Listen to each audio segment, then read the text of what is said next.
अस्सलाम वालेकुम वरहमतुल्लाहि वबरकातुहू। पीर तरीक़त सूफ़ी सैयद आफ्ताब अली शाह। पीरों के ऊपर कभी शक नहीं किया जाता। पीरों की निस्बत पे कभी भी शक ना करें। पीर पीर होते हैं। पीरों का मसला बड़ा गहरा है। पीर तरीक़त, तरीके बताने वाले पीर, एक तरह से कहा जाए तो सीधे शब्दों के अंदर गुरु। पीरों की निस्बत पे कभी भी शक नहीं किया जाता।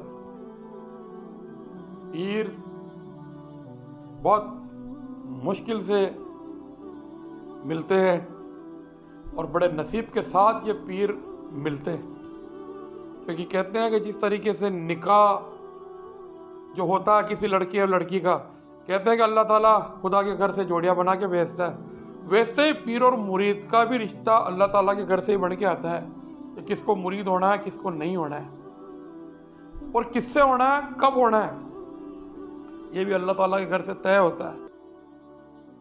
ऐसे ही शेख अब्दुल कादिर गौस पाक जिलानी सरकार के दौर में एक जनाब हुआ करते थे। तो वो किसी से मुरीद नहीं थे और इतना उनको उनका झुकाव भी नहीं था, इंटरेस्ट भी नहीं था। उनका ये था कि भाई हाँ ठीक है, देखूंगा, हाँ देखूंगा, हाँ देखूंगा। धीरे धीरे उम्र चली जा रही थी। तो एक दफ़ा वो शेख अब्दुल कादिर गौस पाक जिलानी सरकार की खानगाह पहुंचे। वो भी बड़ी मुश्किल से पता करके कि वो है कि नहीं है। किसी ने कहा कहाँ आए हुए हैं, वहाँ गए।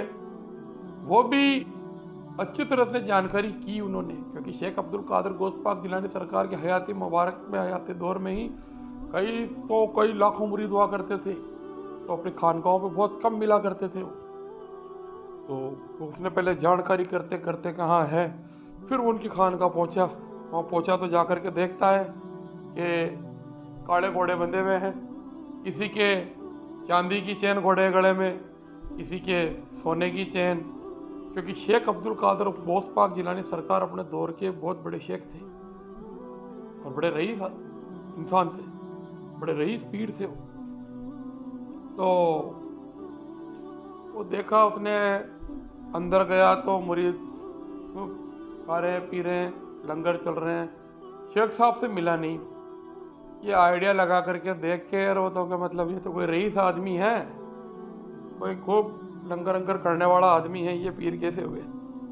तो सोच के इस बात को दिल में बिठा ली के तो कोई रईस आदमी, कोई पैसे वाले लोग हैं, चुपचाप निकल गए और वापस अपने घर आ गए। दौर चलता रहा, समय चलता रहा, दौर चलता रहा, समय बीतता रहा। एक बार उनको कोई ऐसी तकलीफ हुई तो किसी वैद्य ने कहा कि तुम्हें काले घोड़े की कलेजी से ही तुम्हारा इलाज होगा। उस दौर के अंदर बगदाद के अंदर घोड़ों को हलाल माना जाता था। उस दौर में घोड़े हलाल थे और आज भी कई देशों के अंदर घोड़े को हलाल माना गया है, कई जगह मकरू माना गया। तो अब वो दिमाग उनका डिस्टर्ब हो, काला घोड़ा ऐसे थोड़ी मिलता है, कहाँ ढूंढे। तो उनको याद आया यार कि वहाँ फला जगह हम गए थे, तो वहाँ काला घोड़ा हमने देखा था। तो वो जनाब वहाँ से लपके और वहाँ आए। अब घोड़े तो बंधे हुए थे वही सोने चांदी की जंजीरों से, लेकिन अब देख करके मांगे किससे? मालिक तो वही थे, शेख अब्दुल कादिर गौस पाक जिलानी सरकार। वो अंदर खानगा में जो उनका हुजरा शरीफ था वहाँ थे। अब वो जैसे तैसे करते पूछता वहाँ पहुँचा तो शेख साहब उसको एक नज़र देख लिया और खड़ा हो गया वो चुपचाप कि भाई, क्योंकि कोई बात चल रही थी किसी के साथ, काफ़ी लोग बैठे थे उनके साथ बातचीत चल रही थी शेख साहब की। और वो चुपचाप खड़ा हो गया साइड के अंदर कि ये बातचीत निपटे तो मैं बोलूँ। और किसी ने कह दिया था कि अंदर जा रहे हो अदब का ध्यान रखना, बस चुपचाप खड़े हो जाना, जब वो पूछे तो बात करना। तो वो बंद भी गया, वो जाके वो खड़ा हो गया चुपचाप नीचे गर्दन करके। एक नज़र शेख साहब को देखता, एक नज़र नीचे देखता, एक नज़र शेख साहब को देखता, एक नज़र नीचे देखता, करता रहा। उसके बाद में बातचीत का दौर चल रहा था शेख साहब का अपने मुरीदों के साथ, कुछ मेहमानों के साथ।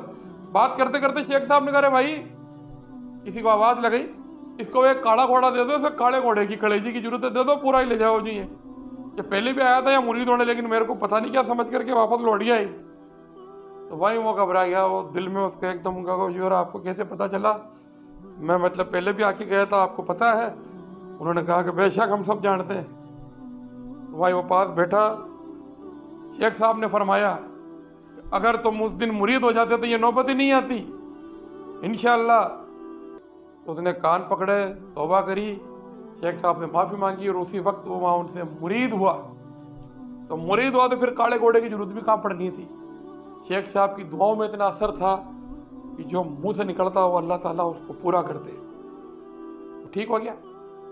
वहीं कुछ दिन खानका भी रहा शेख साहब के पास। तो ये उसने शक किया और शक दूर हुआ। लेकिन ये शक दूर होना आज के दौर में हर एक के नसीब में नहीं।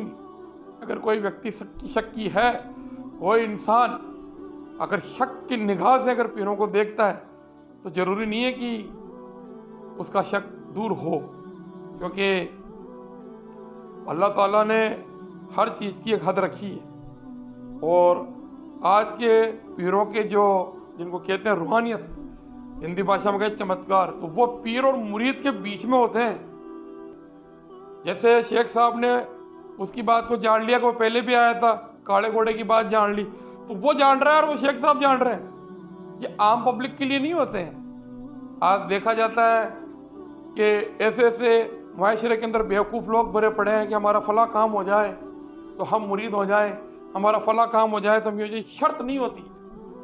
अल्लाह के बंदे हो, किसी से निस्बत के लिए किसी शर्त की जरूरत नहीं। ऐसा नहीं होता है, शक मत करो।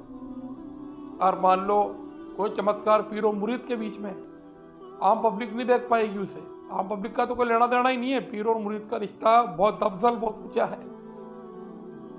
तो पीरों के ऊपर शक ना करें, पीरों से निस्बत बना कर रहे, पीरों से संबंध बना करके रहे, रिश्ते बना करके रहे। मुरीद हो सिजरा लें, सिजरा पढ़ें, इबादत करें। जो पीरो मुर्शिद रास्ता बताते हैं, जो तरीक़त बताते हैं, उस पर चलें। इंशाअल्लाह ताला पीर की दुआओं में बड़ी ताकत होती है। और मुरीद के लिए जब पीर दुआएं मांगता तो ये देख लीजिए कि वालिद और वालिदैन की दुआओं के मुकाबले एक रिवायत में आया ताकत होती है। तो अपने पीर से बना के चलें, अपने पीर मुकर्रर करें। जो बेपीर है, जिन्होंने अभी तक पीर नहीं बनाया, जो सोच रहे हैं कि हम जुड़ेंगे बनेंगे, कोई भारी पीर हो, कोई स्पेशल हो कुछ, तो ऐसा कुछ नहीं है। या इन दिल को रिश्तों को बनाने के लिए कुछ भारी या पतले या मोटे छोटे की जरूरत नहीं होती। इसमें एक नज़रिया होता है, इत्तफाक होती है, इखलाक और मोहब्बत, एक आकर्षण, एक खिंचाव होता है। वो आप जब जाओगे पीरों के पास, जब बैठोगे तो आपको अपने आप महसूस हो जाएगा। तो ये गुजारिश है मेरी, ये जानकारी आपको कैसी लगी, ये रास्ता कैसी लगी, आप सभी के हक में दुआ खैर करेंगे। आप भी हमारे हक में दुआ खैर कीजिए। अस्सलाम वालेकुम वरहमतुल्लाहि वबरकातुहू।